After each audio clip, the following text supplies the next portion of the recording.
Oi,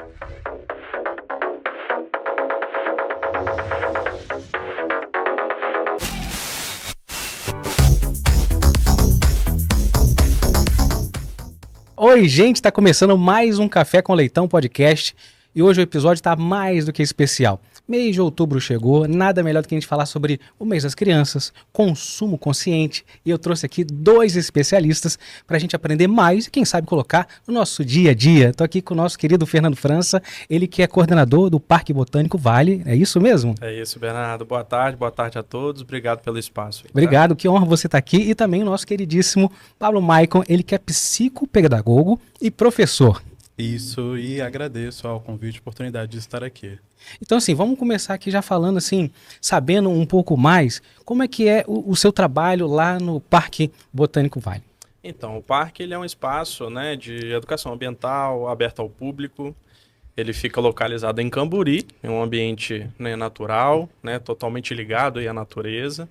É uma área de 33 hectares, né? E lá a gente tem, além de uma área natural, também um espaço aberto ao público para realização de atividades de forma geral e também de educação ambiental, né? E é nesse local maravilhoso que eu trabalho.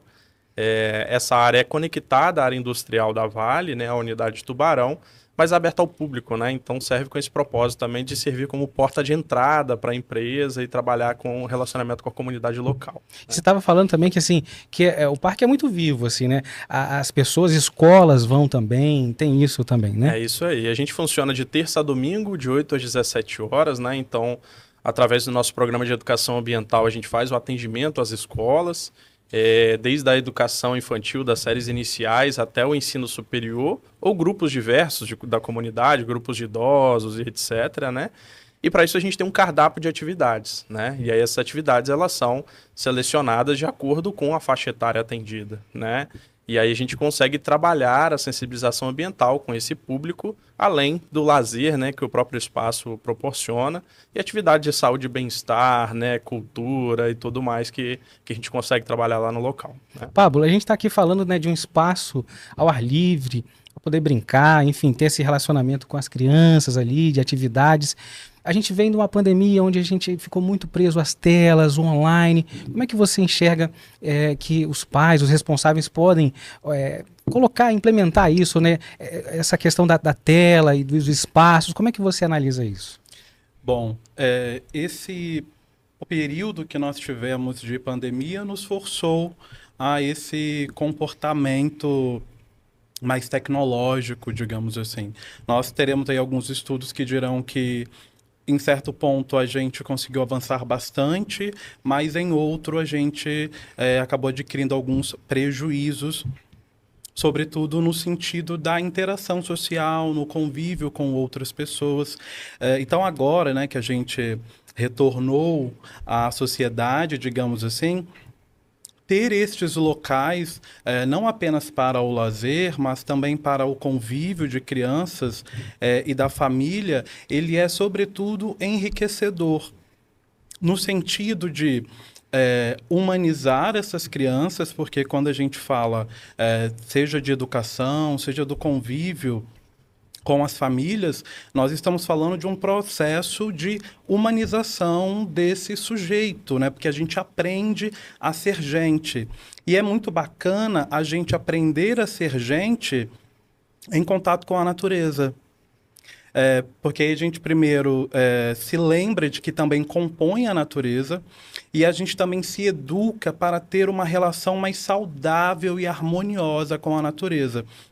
Então, esse tipo de espaço, ele traz para a gente muitas possibilidades e muitas vantagens, que vão desde o desenvolvimento cognitivo dessa criança até esse processo de humanização, um convívio mais feliz com a família, e também a gente tem aí futuros adolescentes, jovens e adultos que terão uma relação mais feliz com a natureza, de sustentabilidade.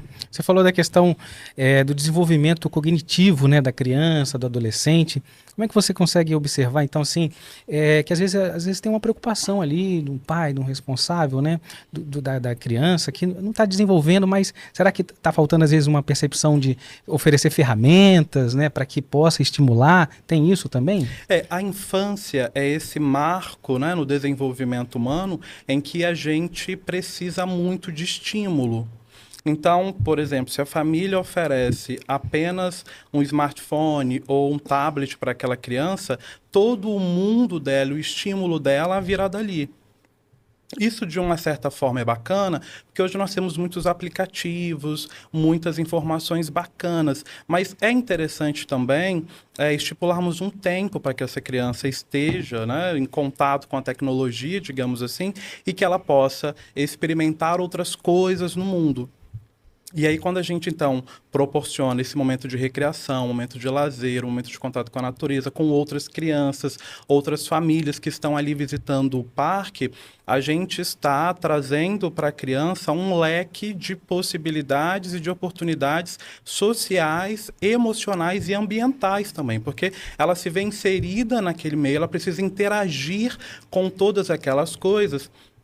E o seu cérebro, então, começa um processo de estimulação e de cognição em que ela vai assimilando todas aquelas realidades. É o que a gente chama dentro de educação, de que ela vai, então, aumentando o seu arsenal cognitivo, que é excelente para as pessoas, porque ao longo da nossa vida, ela sempre vai ter aquelas experiências que ela poderá recorrer e aí vai lidando com os desafios da vida.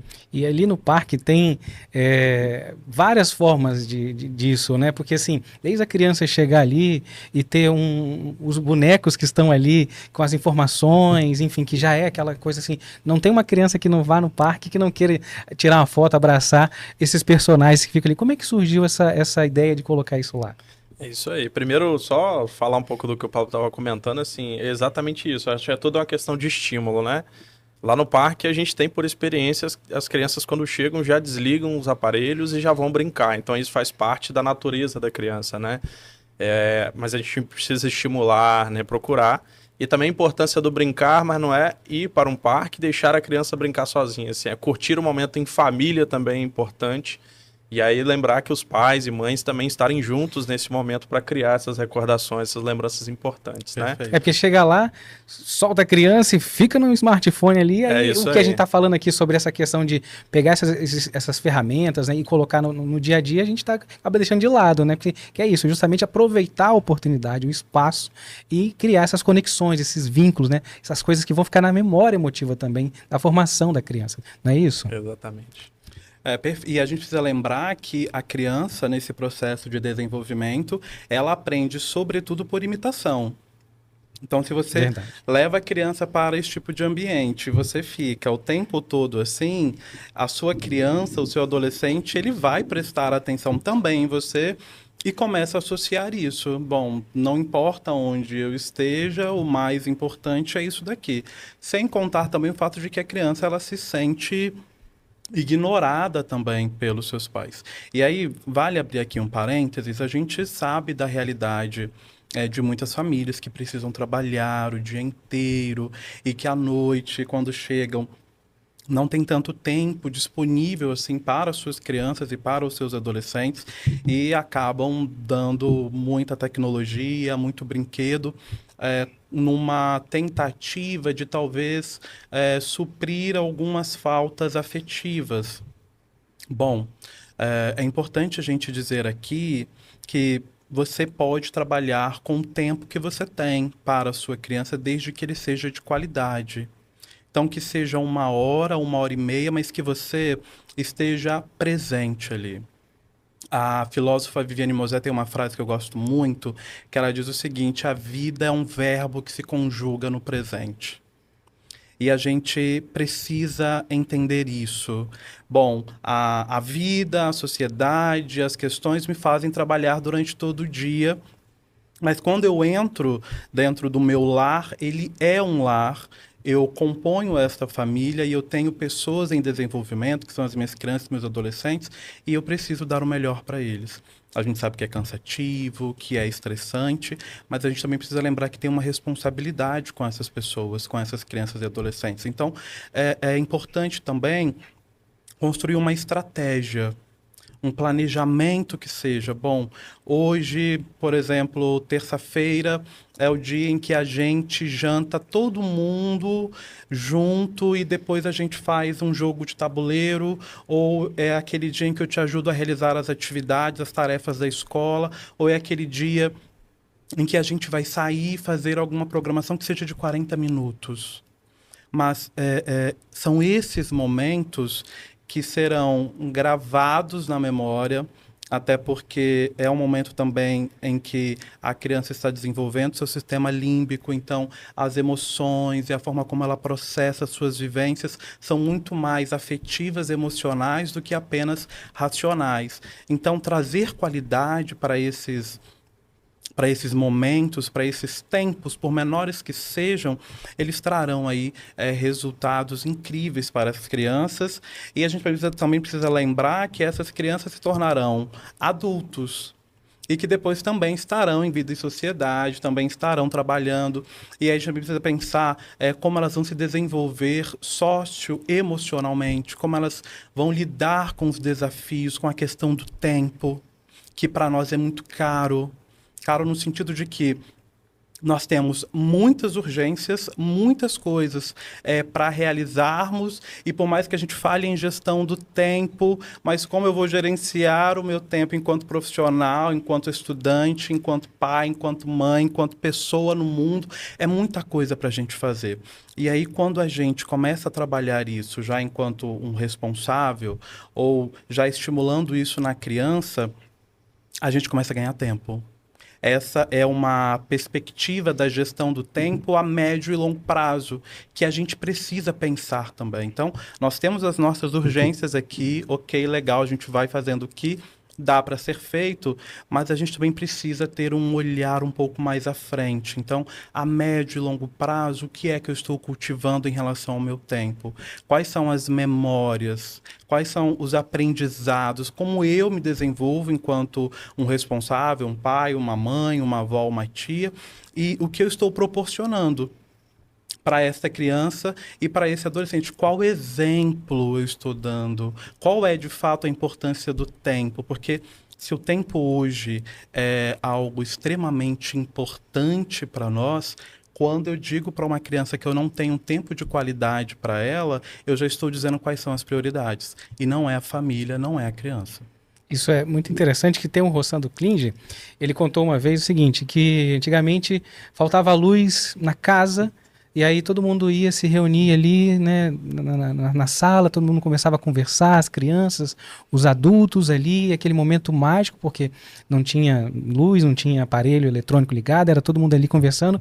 Aí de repente a luz voltava e ouviam por causa disso, aquele momento ali, como se não fosse mais ter aquele momento de convívio, né? Aquele momento da gente estar aqui conversando, se conectando, enfim, com as crianças, né? Como você falou, seja o tempo que tiver, mas ter aquele tempo de qualidade, né? Sim. E lá no parque, eu sei que tem também essa questão das atividades, dos parceiros que auxiliam, né? Às vezes vai ter ali uma festa junina, coloca os pais também para fazer atividade com as crianças, preocupação de estar todo mundo junto. Como é que é essa relação do parque com os parceiros, com as atividades que tem lá, pensando nisso? É isso aí. Primeiro, essa questão da família é importante, né? Como eu já havia comentado. Então, é sempre importante pensar na programação da família, não só que a gente estava comentando aqui agora, de ocupar as crianças, mas de curtir o momento de recreação, de diversão, de lazer com as crianças, né?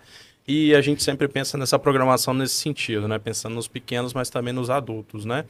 E sobre a questão dos parceiros, os parceiros são importantes, né? Então, até o objetivo do parque, né? Aliados às estratégias e o propósito da empresa é de que a gente consiga construir relações importantes, né? Crescer e evoluir junto com as pessoas e com a comunidade ali ao redor. Então, os parceiros, né? A gente busca sempre estruturar parcerias, né? Com a comunidade, com representantes da comunidade. Então, festa junina, buscar um grupo local, né? Recreação, sempre tem algumas empresas que nos procuram, pessoas que realizam oficinas ali, né? Coisas maravilhosas que chegam para a gente, que a gente com certeza dá oportunidade para mostrar esse trabalho. E as próprias exposições, eventos, né? Como feiras orgânicas, que a gente já teve também no parque, trazendo essa questão do consumo de de frutas e verduras orgânicas, né, produzidas de forma natural, sem a presença ali do agrotóxico.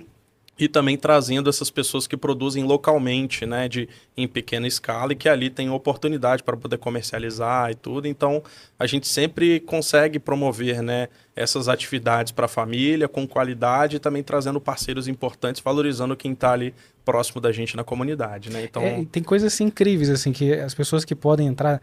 Depois a gente vai deixar linkado também aqui nas redes sociais, na descrição, o site, para as pessoas saberem acompanharem, mas vivências assim que eu mesmo presenciei de você estar num parque ouvindo uma música clássica com a sua família, assim, então, com aquela natureza, isso é uma coisa única. A gente vê coisa em filme, assim, né? Então, essa coisa da música, né? E de atividade, esses momentos, isso é muito importante, né? Muito.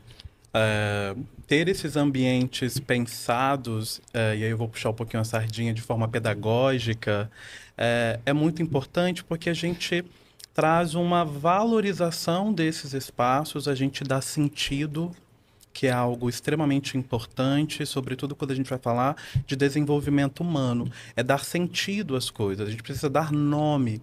Quando a gente tem uma programação como essa, que além de valorizar esse espaço verde, a natureza e a relação da família, mas também as pessoas da comunidade, a gente está construindo um ambiente extremamente pedagógico e que trará bom desenvolvimento para todo mundo que participa.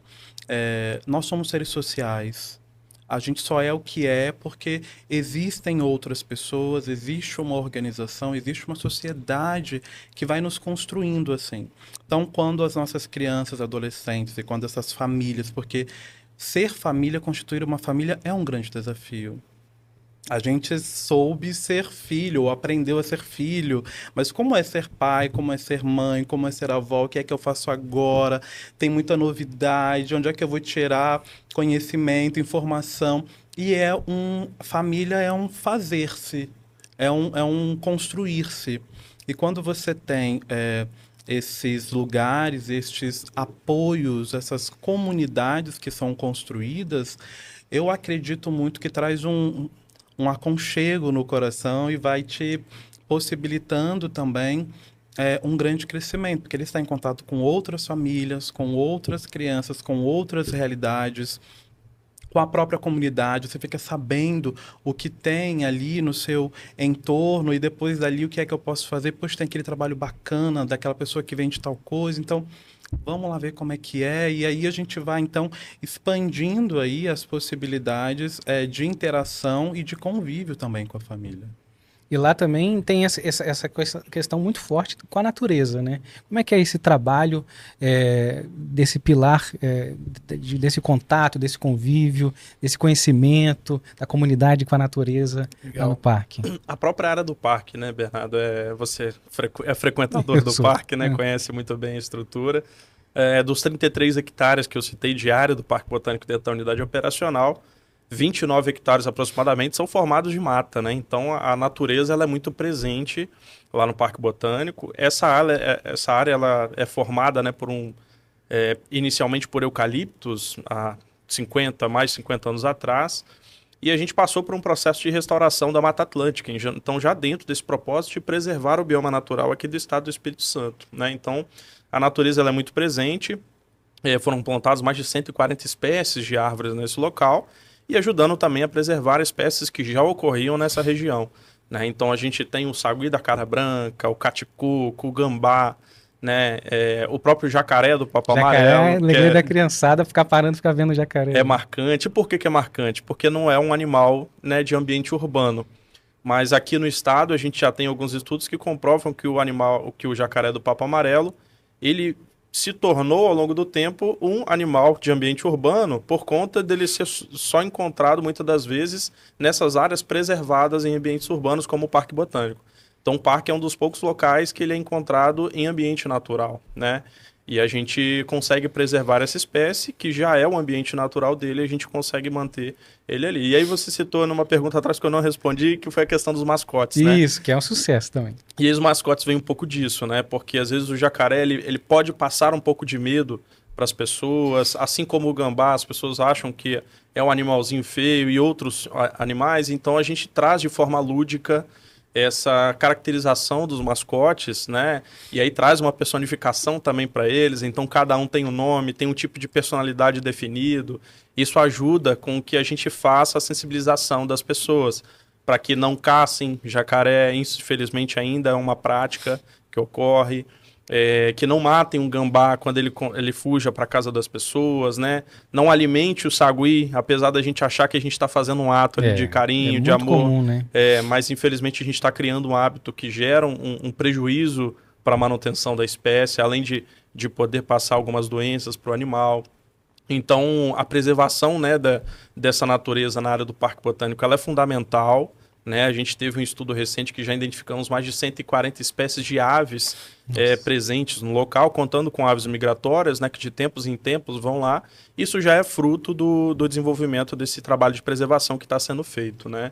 E essa questão da preservação dos animais também é muito importante. E através dos mascotes, né, a gente consegue fazer a sensibilização aí, principalmente das crianças, né, de toda a família, para que a gente consiga, né, garantir a manutenção e a sobrevivência desses animais. Né? E é curioso que às vezes a gente passa pelo local e a gente não percebe. Porque nessa placa com os mascotes, dá uma dica do próximo. E eu tô vendo a minha filha falando assim, não, e o próximo é... Eu falei, não sei qual que é o próximo. Como assim? Aí depois que eu fui ver que na placa tinha isso. Então a gente visita muitos ambientes, a gente passa, a gente não percebe. Então isso de se conectar, de prestar atenção. Às vezes a gente está tão no automático, coisas que a gente está vendo todos os dias passam desapercebidos pela gente, né? E agora tem as abelhas lá, né? Que você tá ali parado e vê uma abelha perto de você, então às vezes a pessoa não precisa ficar preocupada, né? Essas abelhas fazem parte ali, como é que funcionou isso? Como é que foi isso? De ter agora as abelhas lá no parque. É isso aí, através das parcerias, né, que a gente comentou aqui, a gente tem um parceiro importante, que é a Associação de Meliponicultores do Estado.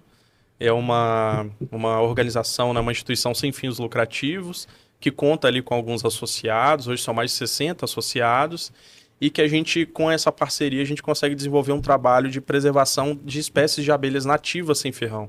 Né? Então são abelhas nativas, importantes aí, principalmente pela produção dos nossos alimentos através da polinização, né? E essas abelhas elas são preservadas e cultivadas na área do Parque Botânico.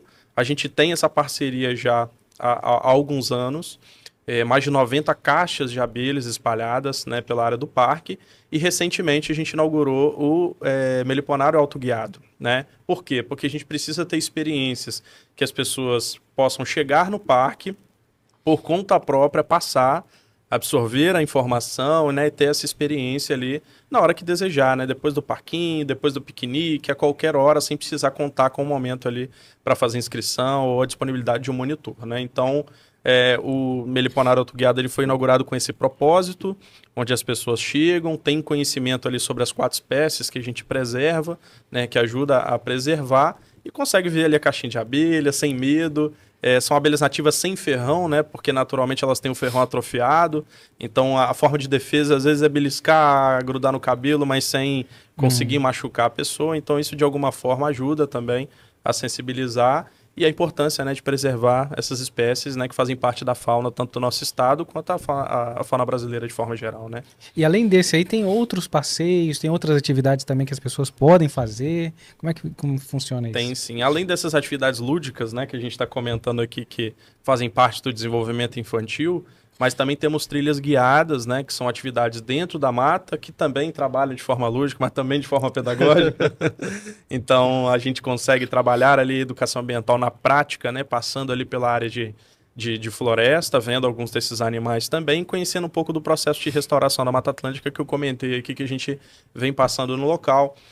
Vendo uma das nossas lagoas, que é a lagoa que passa perto do Parque Botânico, que é a Lagoa 10. Então, dentro da área da empresa, são 21 lagoas, né? Então, elas são interligadas e, por isso, tem essa fauna tão rica naquele local, né? E a gente consegue observar uma dessas lagoas e retorna. A gente tem uma visita à unidade operacional também, justamente para mostrar também que, além do Parque Botânico, tem outras iniciativas ambientais que são importantes para controle da operação, pensando também no impacto, né, gerado à comunidade, na redução desse impacto, né? E tudo isso é disponível para a comunidade, né? Chega lá, consegue se inscrever e realizar essas atividades. Além das atividades que são pontuais, né? São os eventos para a comunidade. Então, oficinas, teatros, apresentações da Orquestra Sinfônica do Estado do Espírito Santo. O Parque Botânico é sede da Orquestra Sinfônica.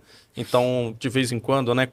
No mínimo 4 vezes no ano eles fazem a apresentação lá no nosso anfiteatro e a gente consegue curtir ali a natureza, ter um momento de lazer ouvindo uma música clássica de qualidade, né? Isso aí é uma experiência, assim, fantástica. E essa conexão da criança com a natureza também pode trazer essa questão do pertencimento e de trazer para ela esses benefícios para a sua criação, para esse adulto, né, no futuro. Como é que você enxerga isso? Bom, você tocou num assunto antes que eu acho que é interessante a gente pontuar aqui, que é a questão da atenção. Né? Quando você diz, nossa, mas qual é o próximo? A atenção, a percepção e a memorização, elas são aprendidas. A gente não simplesmente nasce já prestando atenção nas coisas. E aí, quando a gente passa muito tempo, por exemplo, nos celulares, a nossa atenção ela é seletiva, então a gente está completamente mergulhado aqui e tudo ao redor a gente exclui. O cérebro ele ainda dá conta de ir aprendendo, né, por conta da nossa visão periférica, mas o que a gente de fato absorve é aquilo que a gente está selecionando enquanto projeto da nossa atenção. Quando a gente leva então as nossas crianças e quando a gente também vai para estes espaços e a gente consegue guardar isso aqui no bolso, a gente amplia a nossa percepção. Então, para a criança, o benefício é de que ela começa a entender que o mundo é muito maior do que a casa dela, é muito maior do que os aparelhos que ela tem contato. Então, aquele verde, mas aquele verde ele é diferente daquele outro verde. Mas aquele jacaré, ele vive ali, mas... E aí ela começa a prestar, de fato, a atenção. A gente também tem os sons. Então, tudo isso vai compondo ali o amadurecimento desse processo de prestar atenção. E para os adultos, é um retorno a prestar atenção. A gente começa, nossa, mas eu passei por isso aqui outro dia, não estava aqui. Estava aqui, estava ali, né? E tava, nossa, me deu uma dica ali, quase que um passo a passo, uma charadinha, e eu não me dei conta. Mas é porque você não percebeu, é porque você não dirigiu a sua atenção, porque você não ampliou. E isso traz o fato da gente tá selecionando muito a nossa atenção e para coisas cada vez mais tem, digamos assim, sugado a nossa energia, né? É só trabalho, ou é só isso aqui, ou é só aquela informação, ou é só desse jeito, né? Acaba limitando a nossa perspectiva em relação à vida, diminui a nossa possibilidade, inclusive, de tomar decisões. Então, veja como uma atividade que parece ser muito simples, ela vai trazer resultados para toda uma vida. Então, a gente está falando desde o comportamento, desenvolvimento infantil, mas a gente está falando de adultos que vão para o mercado de trabalho, vão ter que lidar com as suas relações com outras pessoas, de crianças que na escola terão que interagir com outras crianças que vêm de outras realidades, que têm outro humor, outra personalidade. E quando eu consigo, então, ficar atento a essa realidade, quando eu consigo absorver, quando eu consigo entender que tem aquele animal que, ao mesmo tempo que vive na água, vive na terra, mas tem aquele que voa, tem aquele que vem de vez em quando para um determinado objetivo e depois vai embora, eu amplio a minha percepção de vida. Eu amplio a minha aprendizagem e aí eu me torno uma criança muito mais feliz, uma criança melhor desenvolvida no sentido social e emocional e eu me torno um adulto muito mais capaz de lidar com os desafios da vida, seja com a família, seja com as outras pessoas, seja no ambiente de trabalho. Hoje, tanto em educação quanto no mundo corporativo, a gente tem falado muito sobre as competências socioemocionais. A gente, em pedagogia, chama de aprendizagem socioemocional e nas organizações das soft skills, que elas caminham muito junto. Então, se a gente começa o desenvolvimento socioemocional desde a infância, quando a gente tem, então, esses adultos se formando, indo para o mercado de trabalho, a gente vai ter menos trabalho de montar as nossas equipes, de entregar aquilo que a gente precisa entregar no prazo, de ter um melhor desenvolvimento, a gente consegue ganhar tempo para dedicar a outras coisas que também vão melhor nos desenvolver. Então, quando a gente presta atenção, que prestar atenção é algo extremamente importante, eu acredito que todo mundo ganha, a curto, médio e longo prazo. Não, isso é muito importante, né? E muito forte, porque realmente a gente está falando da coisa mais sofisticada que precisa, que as empresas pedem, mas que a formação ali, que a gente tem isso acessível para as crianças, para desenvolver, né? Essa questão, a gente fala da atenção, a criança muitas vezes pede essa atenção, né? Sim. E aí a gente, igual você falou, às vezes será que a gente está dando atenção mesmo para a criança? Ou a gente está respondendo automático, está na visão periférica, né? Exatamente. Então, acho que quem está assistindo esse podcast não vai no parque da mesma maneira mais. Não Nunca vai, vai chegar não lá vai. prestando atenção nas cores, no verde. E olha que interessante, é algo que você já faz no seu dia a dia, que você vai começar a ter ferramentas e observar como é importante isso, né, para as crianças. É né? o que a gente chama de aprendizagem significativa. É quando eu consigo dar sentido, dar significado, e a partir daí eu me direciono com muito mais eficácia e eficiência. Então, isso, mais uma vez, traz benefícios tanto para o desenvolvimento da criança quanto para o desenvolvimento do adulto. Então, a gente vai ter aí uma criança que melhor se desenvolve na escola, mas também a gente vai ter aí um adulto que consegue lidar melhor com suas relações de trabalho. Quando a gente insere a criança numa realidade como essa, de sustentabilidade, de preservação da vida animal, quando a gente participa ela disso, que é algo que, inclusive, está no currículo das escolas, mas que as empresas, as organizações também estão cada vez mais fortalecendo essa cultura, a gente está gerando ali também um sentimento de pertencimento, que foi o que você havia me perguntado, porque eu faço parte deste mundo. E aí, nesse caso, é impossível não lembrar do Nietzsche, quando ele vai fazer algumas críticas ao fato da gente insistir em se sobrepor à natureza, em dominar a natureza. E aí ele e um outro filósofo que eu gosto muito também, o Schiller, eles dizem que a gente precisa fazer o caminho de retorno. A gente precisa retornar à natureza, a gente precisa lembrar que pertence e que ali é o nosso chão, é a nossa raiz, é onde a gente vai se desenvolvendo, é onde a gente vai pertencendo. Isso vai nos dando uma perspectiva de futuro, inclusive. Então, o que eu faço agora com as minhas questões? Bom, agora eu sei que eu pertenço a um espaço, eu faço parte do mundo, eu componho isso daqui, qual é a minha contribuição? Então, além do sentimento de pertencimento, vem outro sentimento e outra competência, que aí, mais uma vez, é tanto para a escola quanto para a empresa, que é a responsabilidade social. E quando eu desenvolvo responsabilidade social, automaticamente eu estou desenvolvendo empatia. E aí a empatia, ela não é aquele sentimento que, eu vou me colocar no seu lugar. Não, a empatia ela é uma habilidade que a gente vai construindo. Tem uma autora que eu gosto bastante, que é a Aline Costa, que ela vai falar para a gente de dois tipos de empatia, né? A empatia emocional e a cognitiva. E aí ela vai defendendo na sua tese de que a maioria de nós, se não todos, possuem em alguma medida a empatia, mas que ela precisa ser desenvolvida. Não sei vocês, mas a minha percepção é de que a gente precisa muito desenvolver essa habilidade. É uma constância, né? É que a gente está falando, é um aprendizado no dia a dia. Não é só simplesmente pegar uma frase feita e ficar repetindo, mas é exercitar, é refletir sobre as ações, né? Exatamente, porque quando a gente pensa, elabora responsabilidade social, sustentabilidade, desenvolvimento infantil, desenvolvimento do adulto, porque a gente também está se desenvolvendo, está aprendendo, a vida está sempre desafiando a gente. E aí eu lembro mais uma vez, o Nietzsche vai dizer isso, né? A vida se sobrepõe a gente. E a gente faz o quê? A gente negocia.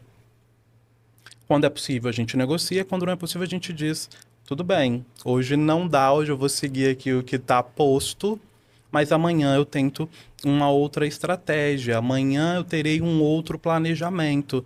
Agora, eu só faço isso se eu compreendo também a minha realidade. Se eu presto atenção no mundo à minha volta e quais são os meus recursos. E aí tudo isso, gente, desemboca em autoconhecimento, autopercepção. Porque como a gente está falando de criança e de adolescente, eles estão ainda experimentando o corpo, a mente, as possibilidades. E é através do convívio com os adultos que eles vão se identificando, que eles vão se percebendo. E a gente também, nessas relações, nessas interações com crianças e adolescentes, a gente também vai se percebendo. E a gente também vai se conhecendo. Então, bom... quem aqui convive com criança sabe que criança, ela desafia todos os nossos limites. A todo momento. A paciência, o nosso conhecimento, a nossa capacidade de resolver os conflitos com elas.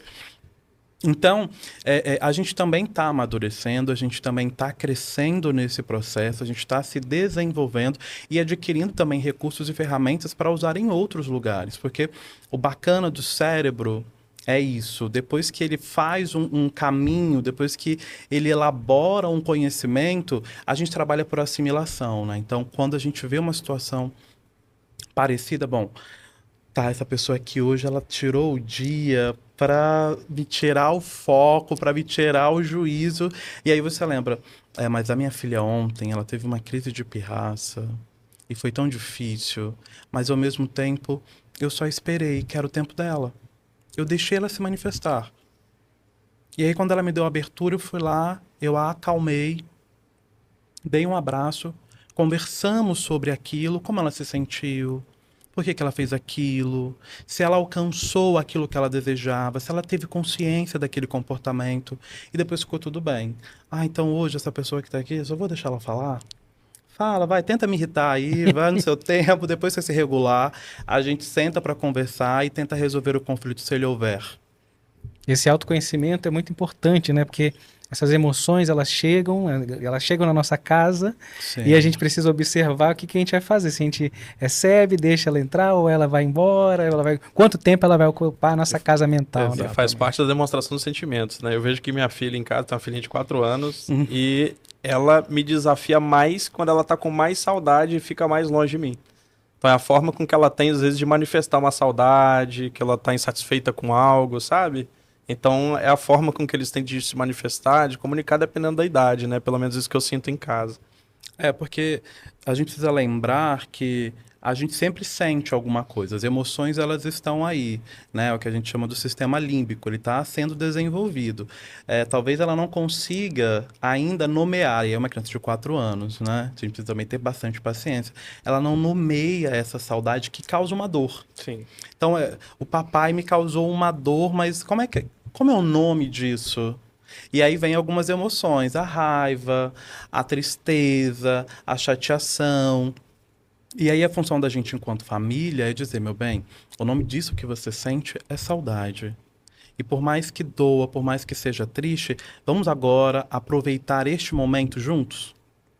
Então a gente ressignifica essa experiência, em vez da gente reforçar que toda vez que eu ficar ausente por um tempo, você vai sentir saudade, vai doer, vai te causar estranhamento, e você virar para cima de mim com raiva e revolta porque você não compreende bem esse sentimento, quando na verdade tudo que você quer é um abraço do papai e é passar um tempo comigo. Isso aí. Ou entrar em conflito também, né? O que é pior ainda, né? Porque acaba agravando um pouco a situação. E aí você acaba criando uma memória de aprendizagem. Bom, sim, ele me causa saudade, isso é algo negativo para mim, eu fico com muita raiva, o papai fica ainda mais estressado, a gente gera um conflito, então toda vez que eu sentir este sentimento, eu já sei que ele vai terminar em um conflito. E aí eu silencio.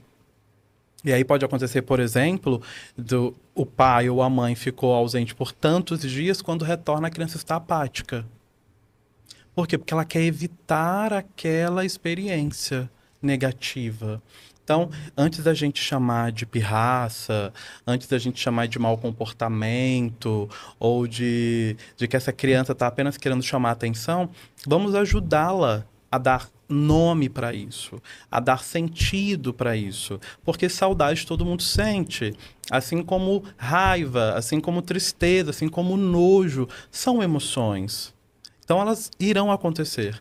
Agora, a forma como a gente interpreta isso, que é o que a gente vai chamar na neurociência de sentimento, o sentimento é a interpretação que a gente dá para a emoção a partir dos comportamentos que acontecem naquele evento. Então eu posso dar um sentido muito bacana para a saudade. E eu posso educá-la também com a saudade. Porque primeiro ela vai entender que a gente não pode ter o papai a todo tempo. Então você vai estar dando limite, vai estar mostrando para ela a questão do tempo, vai estar dizendo para ela que na vida a gente precisa negociar com aquilo que é possível. Então hoje não é possível ter o papai presente aqui, mas o que é que eu posso fazer? É uma videochamada, aí entra a tecnologia como um recurso muito bacana para gente. Legal. É importante estabelecer esses contratos sociais, exatamente, né? Que é isso, tem, assim, você vai no parque, você tem ali as normas, tem que seguir, porque não tem as ações, tem os deveres, obrigações, tem isso também, né? É importante estabelecer esse contrato social. Conhecimento, conhecendo os limites aí, né? O estabelecimento, né? Tanto em casa quanto respeitar também de qualquer local, né? Porque senão a gente chega lá, igual você falou, na questão de não se colocar, esse aprendizado muito importante, né? Quantas vezes a pessoa sai de uma reunião, sai de um trabalho e não se colocou, não colocou a ideia. Então, assim, a gente está colocando aqui da maneira da criança estar ali, experimentar, colocar a sua ideia, experimentar, enfim, ter contato com a natureza, os desafios, convívio com as outras pessoas, né? Que um parque, que um local desse proporciona, né? Pra gente, né? Eu acredito que o próprio parque, esses lugares de preservação, eles mostram pra gente que o limite, ele é fundamental, porque a gente não pode sair de forma irresponsável, acabando com a vida animal e com a vida vegetal, por exemplo. E a gente já entendeu isso. Então a gente começa, então, um trabalho de preservação, então a gente vai educando também, olha só, o limite é importante, porque o limite está mostrando pra gente que a gente não pode tudo, a gente não sai fazendo tudo que a gente bem tem. Por exemplo, se a gente fica sem abelhas, daqui a um tempo não tem mais vida humana aqui. Exatamente. Esse convívio lá com a abelha é maravilhoso. Você tá assim, de repente pousa uma em você, quanto tempo que você não vê uma abelha, quanto tempo que você... E é muito se fala, a importância, as abelhas estão sumindo e a gente tem ali esse contato e ter assim, não, peraí, tem um espaço aqui que você vai aprender, vai desenvolver a importância de você estar falando disso. E mudando um pouquinho de assunto, falando também que a gente está no mês das crianças, mas também do mês do consumo consciente. Tem as ações lá no parque, tem projetos para desenvolver isso. Conta pra gente. Exatamente. O consumo consciente faz parte dessa educação, né, dessa sensibilização ambiental, para a gente repensar nessa questão do consumo, se realmente eu preciso daquilo que eu quero comprar ou se é uma questão apenas de desejo, né? Então, se eu tenho um celular tal, versão tal, se eu preciso ter uma versão além, se ele está funcionando. Então, tudo isso faz parte também da educação ambiental, dessa sensibilização que a gente constrói, e esse mês a gente tem como foco, em especial, a questão do consumo consciente, né? No parque a gente tem algumas ações que a gente estimula, até desde da coleta seletiva, onde a gente consegue selecionar, né, ali os resíduos, o que é de fato descarte e que tem que ir para um aterro sanitário vai, mas muitos outros objetos e resíduos a gente consegue reaproveitar, como garrafa PET, tampinhas de garrafa PET, outros materiais, né, justamente para que a gente consiga desenvolver uma oficina, fazer um brinquedo e tal. Então, estimular um pouco desse lado criativo também. Então, bacana. Tudo está conectado, né? E também preservar o meio ambiente, né? Isso é fundamental.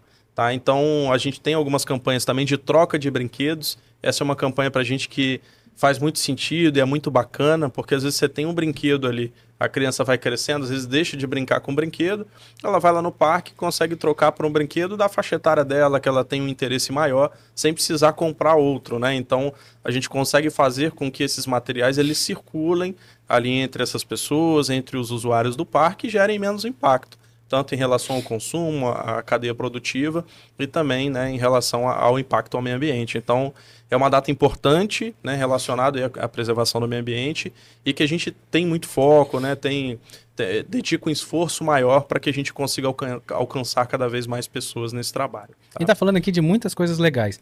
E quais são os canais assim que as pessoas podem então encontrar essas informações, saber da programação? Porque fica todo mundo, gente, eu quero lá, como é que eu fico sabendo, por onde? Legal. O nosso canal central é o site onde a gente concentra todas as principais informações, links de contato, né, de inscrições. Então, acessem vale.com/Parque Botânico Vitória.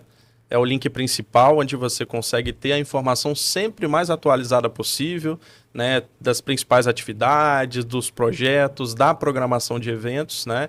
Então lá sempre tem atualizada, em especial a programação de eventos, como ela muda mês a mês, todo início de mês a gente atualiza ela por completo, ela sempre vai estar atualizada. Inclusive já fica o convite também para o Dia das Crianças, né? A programação está bem recheada, que acontece no dia 7, no dia 8 e no dia 12, que é comemorado oficialmente o Dia das Crianças. A gente tem uma programação com muita coisa bacana, né? Programação para a família, não só para as crianças, né? Para que a gente consiga aproveitar esse momento junto. E tá toda lá detalhada com os horários, algumas atividades sim, com limitação de capacidade, com inscrição. E aí todas as informações estão presentes lá no nosso site também, tá? E temos o telefone, né, do Parque Botânico, que é o DDD 27 33 33 6200. E aí a gente tem lá um canal importante também de comunicação para tirar qualquer dúvida que for necessária. Mas não acabou ainda não, a gente tá falando aqui pra gente saber, porque às vezes as pessoas já ficam assim, gente, eu já abre só outra aba aí e continua ouvindo esse papo que tá muito incrível. Pablo, e essa questão do consumo, então, essa formação, essa percepção, né, vai ser importante desde trabalhar com a criança ali para esse adulto, né, no futuro. Como é que você enxerga isso? Bom, na BNCC, que é um dos documentos mais importantes, né, que regem a educação brasileira, a gente tem esse trabalho já previsto, a gente vai trabalhando ele ao longo dos anos dentro da escola. Quando a gente fala de consumo, a gente está falando de um estímulo, sobretudo, que a gente vai recebendo, e aí isso vai desde a infância, quando tem uma boneca, mas daqui a pouco lançou uma outra, e tem um outro brinquedo, e aí aquela boneca precisa de um outro acessório. E a gente entra, então, nesse comportamento literalmente compulsivo, e que isso vai reverberando ao longo do nosso desenvolvimento. Freud vai dizer para a gente que a gente tem essa tendência a tentar preencher estes espaços vazios dentro de nós. Alguns espaços, eles precisam sim serem preenchidos, outros a gente precisa entender que não, e está tudo bem. Lidar com alguma dor, lidar com alguma frustração.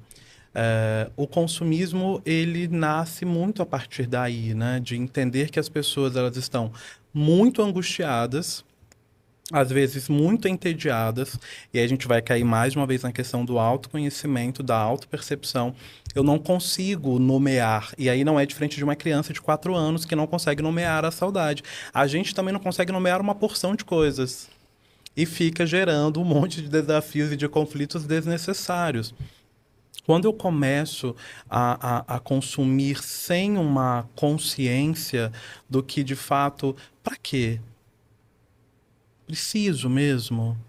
O que é que está querendo esta caneca agora? É uma necessidade de beber água, ou é simplesmente o fato de sentir que eu posso adquirir isso daqui que vai me dar uma falsa sensação de poder? Está muito conectado à sensação de poder, de controle. Por quê? Porque a gente projeta aquilo que a gente não dá conta por dentro, a gente não se controla. A gente não consegue se dar conta, a gente não consegue dar aquele tempo para a gente de entender o que se passa dentro de nós, que é também uma aprendizagem. E que também é algo muito importante para as organizações. Uma pessoa que se conhece, uma pessoa que entende seus limites, uma pessoa que consegue gerir ali não só o seu tempo, mas situações e desafios muito estressantes, a questão de entregar isso, lida com vários perfis de pessoas. Uma pessoa que se conhece nesse sentido, ela é muito mais feliz. E ela consegue dar conta da sua própria vida. Agora, quando a gente não se conhece, quando a gente não se percebe, a gente sabe que tem uma falta, a gente sabe que tem uma angústia ali dentro, uma dor, porque todo mundo sente dor, todo mundo tem angústia em alguma medida. E aí, os consumos, digamos assim, as coisas, elas vêm quase que como uma proposta de, em 30 segundos, não sinta mais angústia. Como se fosse uma coisa rápida, mágica, que... E o nosso cérebro vai criando esse caminho da recompensa mais rápida. Porque o cérebro, ele é um pouco preguiçoso. Então, a gente tem, né, esse hábito, digamos assim, de sempre pelo caminho que a gente mais conhece, que a gente julga que é mais seguro, que é mais curto, fazer sempre de tal jeito. Por isso que mudar um comportamento humano ao longo da vida é muito difícil. E a gente tem gente que fala, ai, mas poxa, eu sempre fiz assim. É a Gabriela, né? Ai, vai mudar agora porque... Nasci assim. e é uma resposta neurobiológica, não é nem que... Ai, olha que pessoa preguiçosa. Mas não é nem isso, é porque o cérebro, ele funciona assim.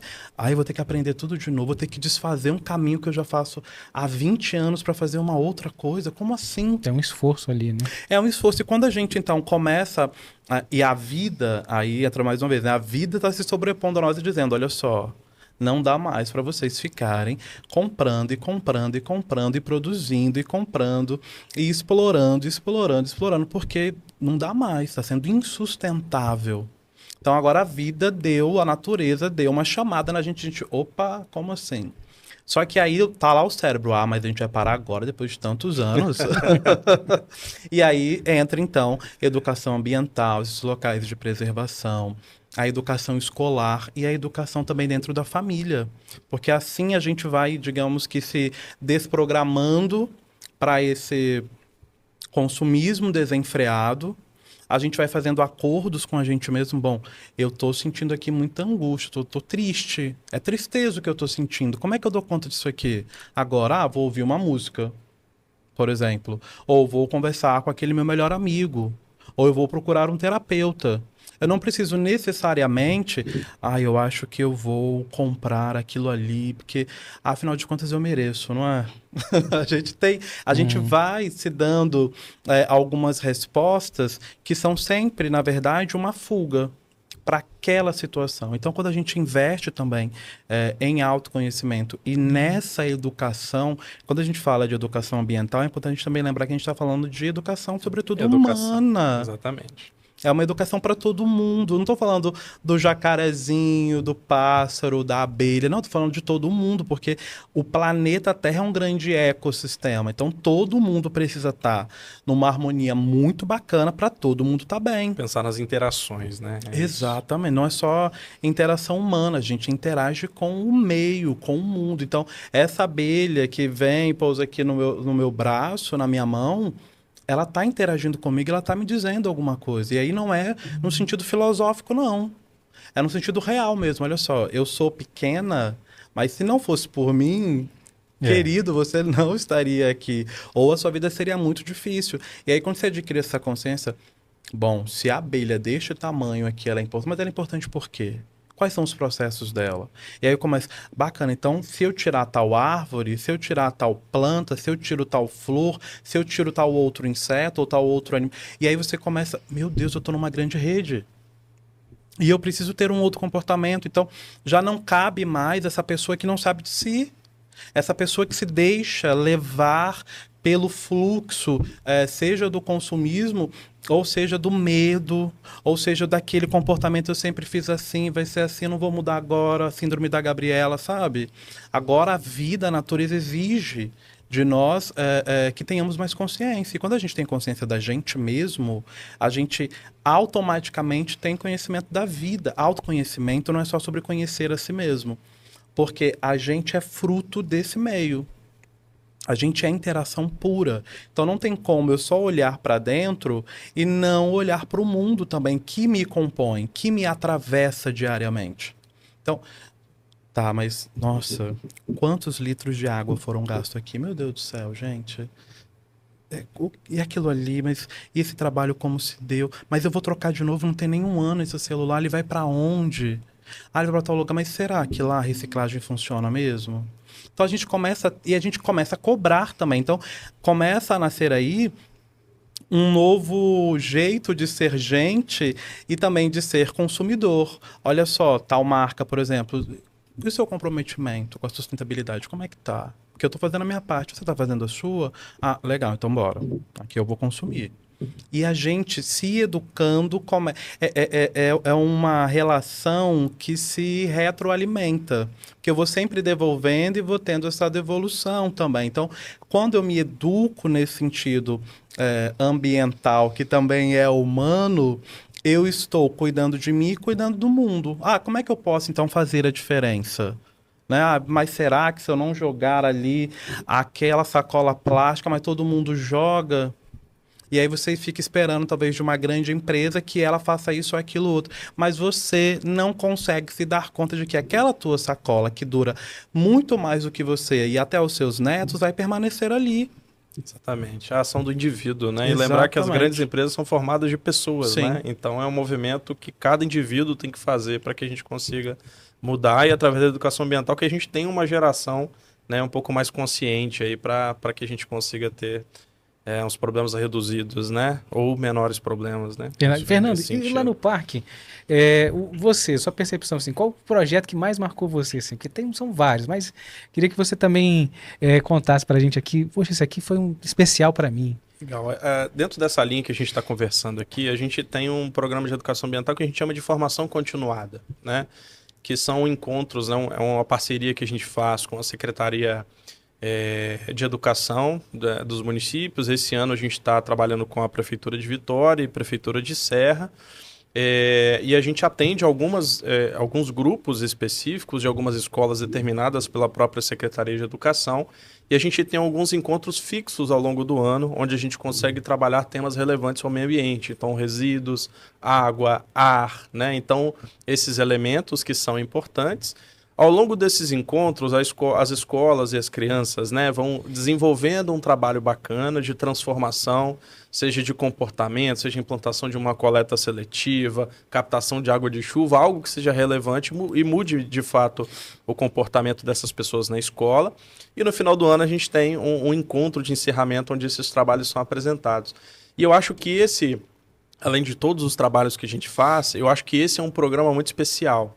Tá? Porque a gente trabalha com essas escolas, principalmente escolas públicas, né, que algumas das vezes têm dificuldade de acesso a determinado nível de informação, a determinado nível de recurso, então a gente consegue proporcionar todo o custo, né, de transporte, de lanche, né, dessas escolas, tanto na ida no parque, o retorno, são de nossa responsabilidade. Então, para mim, é um programa muito especial e que, de fato, gera mudança, é o que a gente está falando aqui, né, que vai fazer com que essas crianças no futuro se tornem adultos um pouco mais conscientes do que da nossa geração.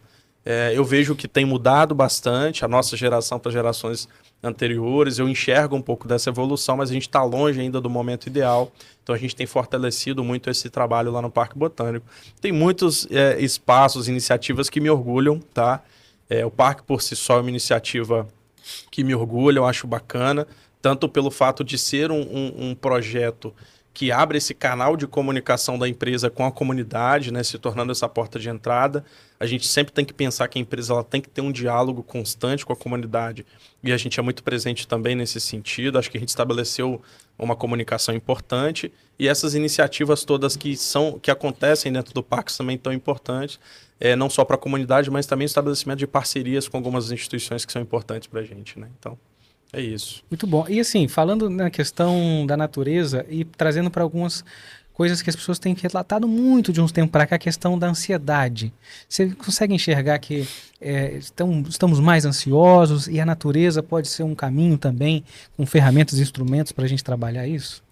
Aí a gente retorna para aquele ponto tanto do autoconhecimento quanto do refazer esse caminho e retornar à natureza. A nossa sociedade ela está num ritmo muito acelerado. E aí, um dos efeitos de se distanciar da natureza é esquecer que nós também somos sazonais, é esquecer que a gente também se desenvolve a partir de ciclos e de processos. E quando eu queimo etapa, quando eu me forço a acelerar mais do que eu realmente dou conta, eu então intensifico a ansiedade. Todo mundo sente ansiedade em alguma frequência. Agora, o problema é quando essa ansiedade extrapola os limites do autocontrole. E aí, conseguir pausar e falar, agora eu vou ali no parque, agora eu vou ali ver uns bichos, vou me lembrar de como é o meu próprio processo, de que tem um tempo para que as coisas aconteçam. Eu preciso deste momento comigo mesmo. Eu preciso deste momento de contemplação. A gente parou de contemplar a vida. A gente contempla o carro do ano, a gente contempla o celular que acabou de ser lançado, ou aquele programa super interessante, mas a gente não contempla a vida. A gente não olha pela janela mais. E aí, contemplação é, de fato, esse momento em que você se permite estar ali, aquele momento em que você literalmente conjuga a vida no presente. Isso traz benefícios para a gente, porque a ansiedade, ela é, sobretudo, a manifestação do não pertencimento. Eu não estou aqui, eu estou lá em algum lugar que não consegue dar conta, ou que não chega nunca, e isso vai me gerando muitas expectativas, e eu vou me frustrando, e a coisa nunca... E eu faço, e o resultado não vem, a coisa não acontece, eu me desespero, acabo me desequilibrando, e a ansiedade acaba gerando aí alguns quadros de adoecimento. Quando eu consigo, de forma estratégica, e isso é uma estratégia, dizer assim, bom, não, hoje 30 minutos eu vou lá para ficar olhando para aquele jacaré para saber como é que ele vive. Sabe, como é que ele... Quanto tempo ele passa debaixo da água, quanto tempo na terra, sabe, ele abre a boca. É verdade que jacaré não tem língua? Deixa eu prestar atenção nisso ali ao vivo. Sabe, são esses momentos que a gente vai e começa a respirar, e a respiração ela vai se regulando e... eu tô aqui agora. Sabe, o que dá para eu fazer é um planejamento, é ter uma estratégia. Aí é uma outra educação que a gente precisa adquirir, que é a da estratégia e do planejamento. Sem planejamento a gente não vai conseguir fazer nada. A gente só se angustia. Agora, quando a gente se permite ir para esses lugares... Deixa eu conversar com aquela minha amiga que eu não converso com ela tem um tempo, mas não é pelo celular, não. Vou marcar com ela um café da tarde. Gente, se vocês não têm tomado café da tarde com o melhor amigo, com a esposa, com o marido, com os filhos, comecem a fazer. Separe ali 40 minutos que seja. Isso revigora a gente. Isso coloca a gente no presente. Ai, Pablo, mas a minha cabeça tá cheia de... Tá todo mundo com a cabeça muito cheia, porque a sociedade, a vida como ela tem sido, tem nos exigido isso, muita atenção. Agora, eu preciso também de energia. Eu também preciso me autorregular, que é uma soft skill também muito importante para as empresas e na sala de aula com as crianças também. Então, a gente vai retornando a esses hábitos que têm quase custo zero e que são extremamente potentes, que nos humanizam, porque aí você para de achar que você é a super pessoa, é o super profissional, é o super pai, eu sou uma pessoa, calma aí, agora é meu momento, deixa eu me regular aqui, tá, dou conta de fazer isso aqui, me pediram 24 horas, eu vou ter que pedir 72, que é o que dá para eu fazer. Começa a negociar. É claro, a gente não está falando aqui, por exemplo, de um quadro de adoecimento por conta da ansiedade, porque a gente precisa, né, procurar um profissional, um médico, precisa procurar um psicólogo para lidar com isso. A gente falando dessa ansiedade aí que a vida tem feito a gente ficar sempre muito ofegante, desesperado e com a cabeça lá, e, não sei o quê. E você tá ali e almoça e tal, e tá a criança falando com você alguma Quando coisa. almoça, né? Quando almoça. Acaba de almoçar, não sabe nem o que acabou de comer, porque tá tão... E aí, Gente, daqui a acabei de pouco, comer. eu tô com fome. O cérebro nem deu conta de registrar porque você tava aqui, ó. Aham, não, tem que mandar esse e-mail, tem que fazer isso agora, meu Deus do céu. E vai. Aham, não, minha filha, pode ir, não sei o quê. E depois, não, você não me pediu. Gente, eu comi o que hoje no almoço? O que é que eu fiz? Onde é que eu tô? Então, claro, a sociedade tem nos exigido essa correria toda. Ao mesmo tempo em que o nosso corpo, ele vai, se não por bem ou por mal, nos dizer o seguinte, pausa aí, cara. faça uma pausa. Aí começa a dor de cabeça, o joelho que dói, a coluna que fica travada, aí começa a vir os brancos. O que eu tenho que fazer? Eu tinha que falar o quê? Eu tinha que escrever o quê pra quem? E aí, não, aí você começa a dizer o quê? Eu tô com um problema. Não, deixa lá que eu tenho que fazer um negócio no meu joelho, deixa lá ver. Mas é só o seu corpo falando assim, ô, meu amigo, você ainda não é de ferro. Descansa um pouco. Ô, Pablo, desculpa te interromper, mas você vai falando, a gente vai se identificando. Tem uma checklist aqui, né? E aí, às vezes, é bacana também. Esse processo do autoconhecimento é também sobre interpretar o que teu corpo está dizendo. Gente, na semana mais importante de trabalho, a sua coluna travar. Não, tem alguma coisa aí. O seu joelho é o pé, você precisa se concentrar, aquela palestra, aquele momento importantíssimo para você. Sua cabeça não para de doer. Tem alguma coisa aí. Talvez você esteja extrapolando o seu limite. E a ansiedade, ela é uma resposta a esse momento em que a gente está extrapolando o nosso próprio limite. A gente está deixando de ser gente para se tornar só mais um produto que precisa dar uma resposta. E a gente precisa lembrar que produto não tem sentimento, produto não tem emoção, o produto ele é só o que é e serve para alguma coisa, e aí depois ou eu descarto ou eu guardo ele aqui com muito carinho afetivo. Mas o produto é só um produto e a gente não é isso. E aí quando a gente começa a valorizar o que a gente é, que é o que eu tenho de mais potente é a minha humanidade, é o fato de eu ser feito de carne, osso, sangue, mais um monte de outras coisas, e que tem limite. Eu preciso parar. Eu também tenho fome de família, eu também tenho fome de afeto, eu também tenho fome de solitude, aquele momento em que eu sento lá no parque e eu fico, nossa, mas eu não sabia que a borboleta bate asa desse jeito. E aí você começa... O que eu estava fazendo mesmo, gente? Que eu não estava aqui nesse lugar respirando com consciência e olhando para a borboleta. Eu sei que pode parecer uma coisa tola, né? Porque a gente ouve muito que tempo é dinheiro, tempo é dinheiro. Só que se tempo é dinheiro, para eu aproveitá-lo, eu preciso de uma coisa chamada vida. Se eu não tenho vida de qualidade, vida com qualidade, como é que eu vou ter tempo para produzir dinheiro? Então, veja bem, não é só o mundo que é um grande eco, né? O nosso sistema também, a nossa sociedade, ela é um grande eco. A gente precisa se atentar de verdade para isso, para trazer mais qualidade para a gente, para as pessoas que estão conosco. Mesmo que a gente não consiga mudar esse sistema, porque ele é muito maior do que a gente, mas se a gente educa as nossas crianças para... Não, meu pai aceitou isso aqui, mas eu não vou aceitar, não. Vem cá, ó, o que eu tenho de proposta é isso aqui. Sabe, não, agora eu preciso 1 hora para mim e para minha família. Não vou abrir mão disso aqui.